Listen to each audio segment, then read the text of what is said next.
The words hit me across the mahogany dinner table like a slap. Honestly, bringing Quinn here was a mistake. She's basically a charity case at this point. My father, Preston Hartwell, said it while cutting his steak, not even looking at me. Like I wasn't sitting right there. Like I was invisible. His new wife, Vanessa, laughed. That sharp, brittle sound that made my skin crawl. Oh Preston, don't be cruel. I'm sure Quinn's little tutoring job is very fulfilling. My half-brother, Cameron, smirked into his wine glass. Does tutoring even pay enough for rent these days? I gripped my fork so hard my knuckles went white. We were at Bernard's, the most expensive restaurant in the city. The kind of place where appetizers cost more than my weekly grocery budget. Dad had invited me for a family dinner to celebrate his company's latest expansion. I should have known it was a setup. I work hard, I said quietly. I'm supporting myself. Barely, Dad scoffed. When are you going to get a real career, Quinn? You're 32. Still living like a college student. The smell of his expensive cologne mixed with scotch made me nauseous. Other diners were staring now. Dad signaled the waiter for another drink, then turned back to me. I built Hartwell Industries from nothing. I gave you every opportunity, private schools, college tuition, connections. And what did you do with it? Become a tutor. The disappointment dripped from every word. You could have joined the company, Vanessa added, examining her manicured nails. But you were too proud. Too idealistic. And now look at you. Living in that sad little apartment, driving a car from 2008. Cameron leaned forward, eyes gleaming. Dad's right, Quinn. You're 32 with nothing to show for it. No house, no career, no prospects. You're basically living off scraps while the rest of us actually contribute to society. A charity case, Dad repeated, his voice carrying across the restaurant. That's what you've made yourself. An embarrassment to this family. My hands trembled. I wanted to scream, to flip the table, to tell them everything. But I couldn't. Not yet. Instead, I stood slowly. Thank you for dinner. I need to go. Running away again, Dad sneered. That's your solution to everything, isn't it? I grabbed my coat. Behind me, I heard Vanessa stage whisper, well, that was predictably dramatic. Their laughter followed me into the cold night air. I sat in my aging Honda, mascara running down my face, hands shaking on the steering wheel. My phone buzzed. Dad, you're being oversensitive. We were just being honest. You need to hear the truth sometimes. The truth. As if public humiliation was honesty. I thought about my mother, how she died when I was 15, and Dad remarried Vanessa within 11 months. Suddenly I was the outsider, the inconvenient reminder of his first marriage. Vanessa brought Cameron into our lives, and I became invisible. I'd spent years chasing Dad's approval. Top grades. Prestigious college. Internships at Hartwell Industries. Nothing was ever enough. When I finally quit to pursue education, something I actually loved, he called it throwing your potential away on children. And now I was a charity case. I wiped my eyes and pulled up my banking app. The screen showed my checking account balance, $47,892. But that wasn't the important account. I switched to my investment portfolio. The number there made me smile through my tears, $8,347,629. Let me explain how a charity case ended up with over $8 million. After Mom died, she left me a life insurance payout. Dad wanted to manage it, but Mom's will was ironclad, it went into a trust for me, accessible at 25. When I turned 25, I had $200,000. I'd been working at a tech startup as their education program director, one of my first jobs out of college. The founders were brilliant kids from MIT who'd created an educational software platform. They were about to launch their series of funding round. They needed investors. I believed in their vision. So I invested my entire inheritance, every penny of that $200,000, into their company. Dad laughed when he found out. You threw away your mother's legacy on some kids app? Quinn, you're even more foolish than I thought. 5 years later, that kids app was sold to a major tech corporation for $340 million. My stake? Worth $7.2 million after taxes. I didn't tell Dad. I didn't tell anyone except my financial advisor, Bernard, and my accountant, Simone. I kept teaching. I kept living modestly. Kept letting Dad think I was struggling. The next morning, Bernard called. Quinn, I saw the news. Your father's expanding Hartwell Industries again? Apparently. Last night was a celebration dinner. If you can call being publicly humiliated a celebration. What happened? I told him about the charity case comment. The laughter. The sneers. Bernard was quiet for a moment. You know Hartwell Industries is actively seeking investors for the expansion, right? The Willow Creek Development Project. They're looking for $2 million in additional capital. My hand froze on my coffee mug. They're looking for investors? According to the business news this morning, yes. They've secured most of it, but they're still about $890,000 short. They need it by the end of the month or the whole project falls apart. I smiled slowly. Bernard, find out who their investment manager is. I want details on that funding gap. Quinn, what are you thinking? I'm thinking it's time my father learned exactly what a charity case is capable of. By that afternoon, Bernard had the information. Hartwell Industries needed $890,000 to complete their Willow Creek project, a luxury residential development that would triple their company's value. Without it, they'd already overextended on permits and pre-construction costs. They'd lose everything they'd invested so far. Their investment manager was a woman named Helena Crane. Tough, professional, no nonsense. I called her office. Ms. Crane, my name is Quinn Ashford. I'm interested in discussing investment opportunities in commercial real estate development. Ashford was my mother's maiden name. I'd legally added it after she died. Ms. Ashford, do you have experience in this sector? I have a portfolio worth approximately $8 million. I'm looking to diversify into real estate. I understand Hartwell Industries has an opportunity available? The tone of her voice changed immediately. Ms. Ashford, I think we should meet. Are you available tomorrow? Tomorrow works perfectly. After I hung up, I sat back and smiled.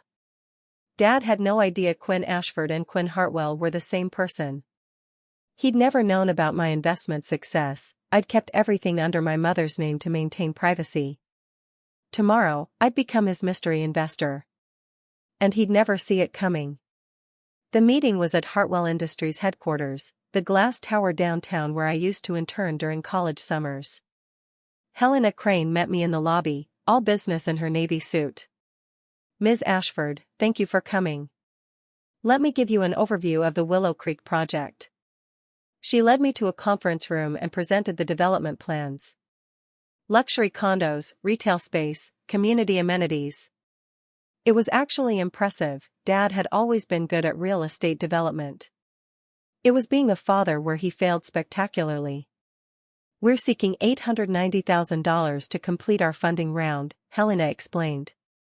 The return on investment is projected at 35% within 3 years. We have 12 other investors already committed. What's your timeline? We need the capital by March 31st. That's 3 weeks from today. After that, our permits expire and we lose our construction slot. I pretended to consider it. I'd like to review the full prospectus. And I'll need to meet the company leadership before committing this level of capital. Of course. I can arrange a meeting with our CEO, Preston Hartwell, for early next week. My stomach flipped. Perfect. That evening, Vanessa posted photos from last night's dinner on social media. The caption read, "Family dinner at Bernard Sparkle's, so grateful for our tight-knit circle." I wasn't in any of the photos. She'd cropped me out entirely. The comments were full of praise. Beautiful family. You're so blessed. Preston, you've built an empire and a wonderful family. I screenshot the post and sent it to Bernard. This is what I'm dealing with. He replied, makes what you're about to do even sweeter. I have the investment documents ready for your review. I spent the weekend going over every detail of the Hartwell Industries investment opportunity.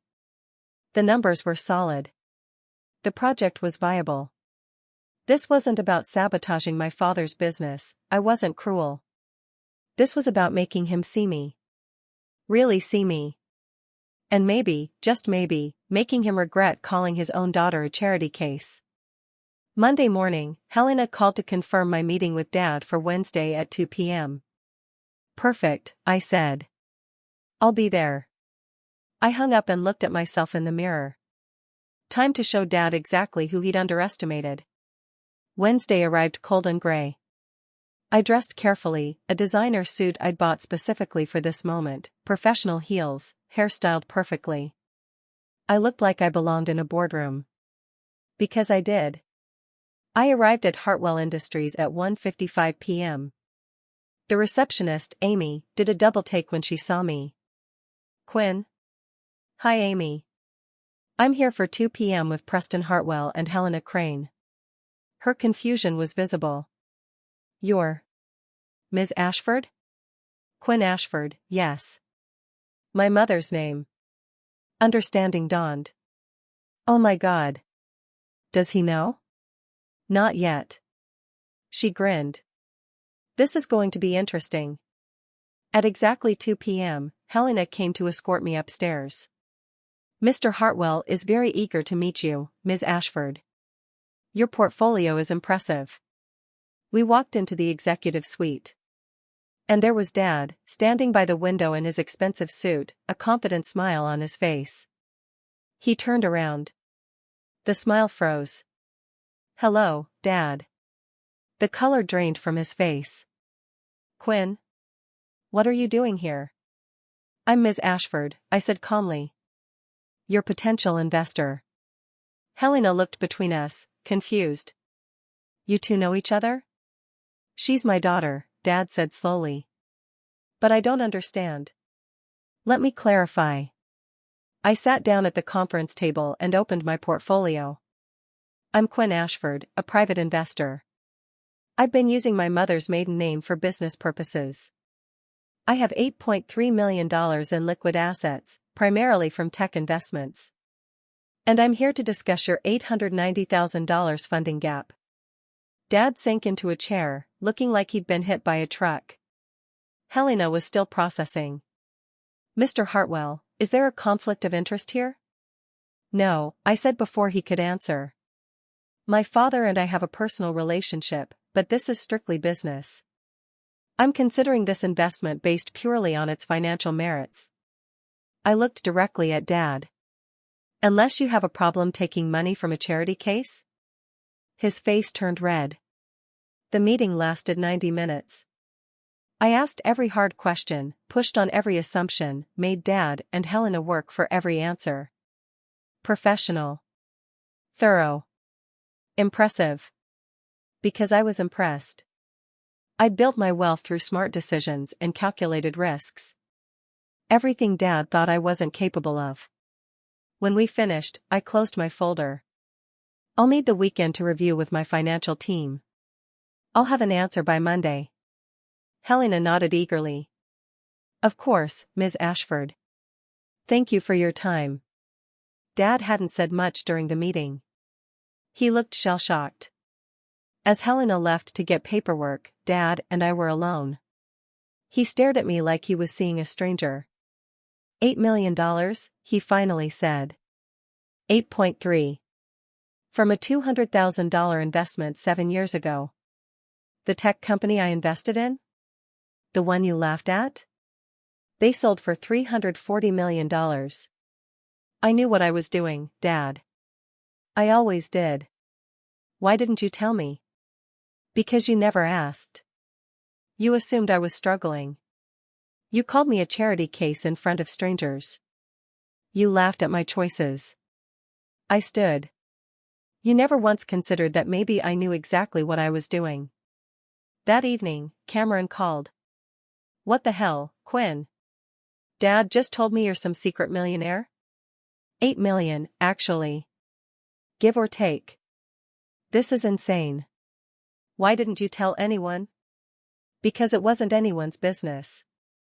I didn't need Dad's approval or your validation. I built my own success quietly. And now you're going to invest in Dad's project? Maybe. If the numbers make sense. I paused. Why does that bother you? It bothers me that you let us all think you were broke. That's weird, Quinn. What's weird is being called a charity case by your own father at a public restaurant. But here we are. He hung up. I smiled.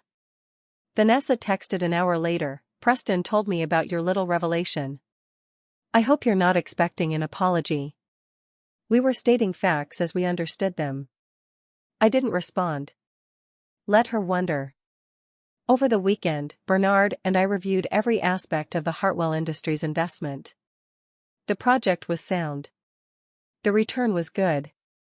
But I wasn't going to make this easy. I want to restructure the terms, I told Bernard. If I'm investing $890,000, basically saving his entire project, I want significant conditions.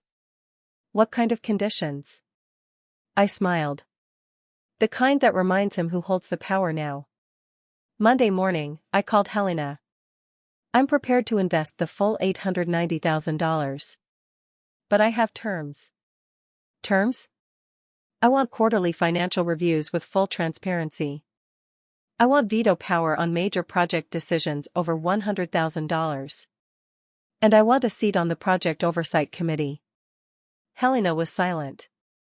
Ms. Ashford, those are significant asks. Those are my requirements for an investment of this size. Your funding deadline is Friday. You need this money. So does Mr. Hartwell. I'll need to discuss this with Preston. Take your time. You have until Wednesday to decide. I hung up feeling powerful. For the first time in my relationship with my father, I held all the cards. Dad called me directly that evening. Quinn, these terms are excessive. Are they? Because from where I'm sitting, you need this investment more than I need to make it. I have plenty of other opportunities. This is about revenge, isn't it? About what I said at dinner. This is about business, Dad. You taught me that business and family are separate. I'm simply applying your lesson. I let the silence stretch. Of course, if you don't want my money, I understand. I'm sure you'll find another investor in the next 3 days. He exhaled slowly. We need this investment. Then you need to accept my terms.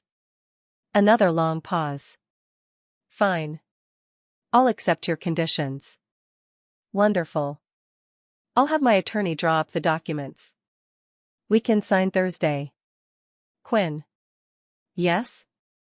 He seemed to struggle with words. I didn't know. About your success. You never said anything. You never asked, Dad. You just assumed. Here's where I need your input. At this point in my story, what would you have done? Your father calls you a charity case in front of his new family and a restaurant full of strangers. Then you discover he desperately needs money for a business project. You have that money, millions he doesn't know about. Would you have walked away? Let him fail and move on with your life? Or would you have done what I did, invested the money but made him accept your terms, proving your worth while watching him squirm? Drop your answer in the comments. Because this decision defined everything that happened next. Me? I chose to invest. Not because I forgave him, I didn't. But because I wanted him to see, every single day for the next 3 years, that the daughter he dismissed was the one who saved him. I wanted the quarterly reviews where he'd have to present to me. The oversight meetings where I'd have veto power. The constant reminder that he'd underestimated me completely. So Thursday came, and I signed those documents. And Dad's face as he signed them too. That was worth every penny. The signing took place at Helena's office. Dad, Vanessa, Cameron, Helena, and me, surrounded by lawyers and paperwork. I reviewed every page carefully while they waited. Finally, I signed. The $890,000 transferred instantly. Helena exhaled with relief. Thank you, Ms. Ashford. This partnership will be incredibly beneficial. I'm certain it will be. I looked at Dad. I'll expect the first quarterly review in 90 days. I want complete financial transparency, all expenses, all decisions, all contracts. Dad's jaw tightened. You'll have it. Vanessa couldn't stay quiet. This is a bit much, don't you think, Quinn? Your family. Why all the formality? Because family and business are separate. Right, Dad? That's what you always told me. He couldn't argue. Those were his words. As we left, Cameron pulled me aside. Are you really going to lord this over him for 3 years? I'm going to ensure my investment is protected. That's what smart investors do. You've changed. No, Cameron. I just stopped pretending to be who you all wanted me to be. The Willow Creek project moved forward rapidly. With full funding secured, construction began within 2 weeks. Dad sent me weekly updates, something he'd never done before. Always professional, never personal. Vanessa's social media posts changed tone. Suddenly I appeared in family photos again. So proud of Quinn and her success, she captioned one picture. The comments from her friends were confused. Wasn't I the struggling tutor a month ago? I didn't acknowledge any of it. I focused on my oversight role, attending meetings, reviewing budgets, asking hard questions that made Dad uncomfortable. At one meeting, the contractor proposed a $150,000 cost overrun for upgraded materials. We think luxury buyers will pay premium for. No, I said. That's a 15% increase over budget. Find another solution or use the original materials. The return on investment doesn't justify the expense. Dad started to argue, then remembered I had veto power. We'll find another solution. The contractor looked annoyed, but he nodded. After the meeting, Helena pulled me aside. You're good at this. I know. 3 months later, the first quarterly review arrived. Dad presented financial reports, construction progress, and sales projections. Everything looked solid. Sales are ahead of schedule, he said. We've pre-sold 40% of units already. The project will exceed ROI expectations. Good. I reviewed the expense reports. I see $47,000 in marketing expenses. Break that down for me. He did. Everything was legitimate. And the construction timeline? We're 2 weeks ahead of schedule. I closed the file. Excellent work. This is exactly what I expected when I invested. Dad looked surprised by the compliment. Thank you. As the meeting ended, he lingered. Quinn, can we talk? Personally, not about business. My stomach tightened. What about? I owe you an apology. A real one. What I said at Bernard's, calling you a charity case, that was cruel. And wrong. I'm sorry. I studied his face. He looked genuine. Tired, even. Why now? Because I have money? Because I was wrong about you. About everything. I didn't respond to his apology right away. Instead, I said, do you know why I never told you about my success? He shook his head. Because I wanted to see if you'd love me without it. If you'd be proud of me for being a good teacher, for helping kids, for living according to my values instead of your expectations. My voice cracked slightly. But you couldn't do that.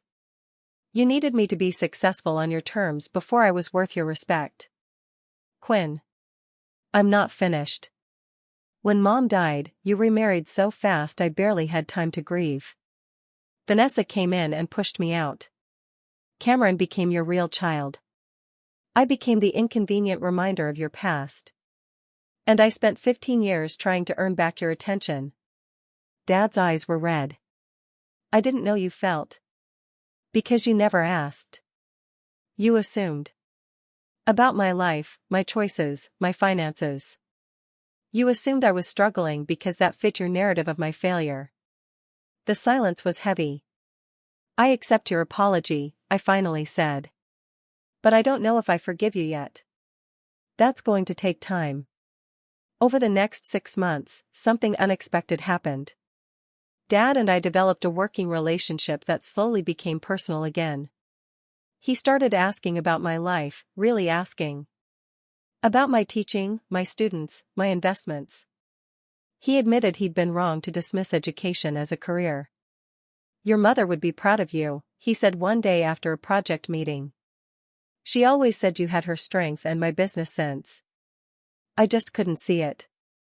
Why couldn't you see it? He was quiet for a long moment. Because seeing you succeed on your own terms meant admitting I'd failed you.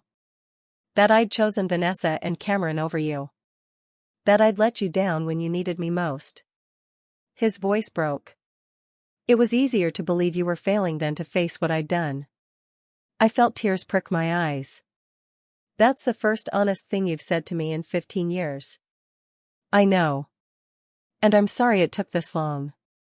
The Willow Creek project was completed on schedule and under budget. The units sold faster than projected. Dad's company tripled in value, exactly as predicted. My $890,000 investment was now worth $1.2 million.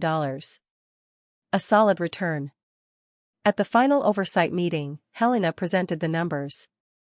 Ms. Ashford, your veto on that materials upgrade saved us $150,000. That decision alone increased our profit margin by 12%.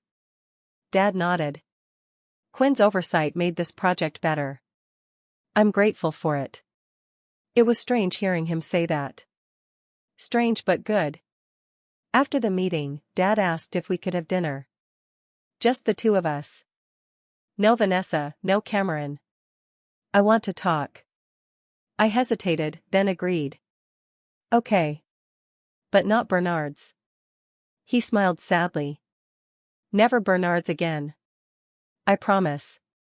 We met at a small Italian restaurant, the kind of place Mom used to love. Dad looked nervous. I've been thinking a lot about what you said. About choosing Vanessa and Cameron over you. He pushed food around his plate. You were right.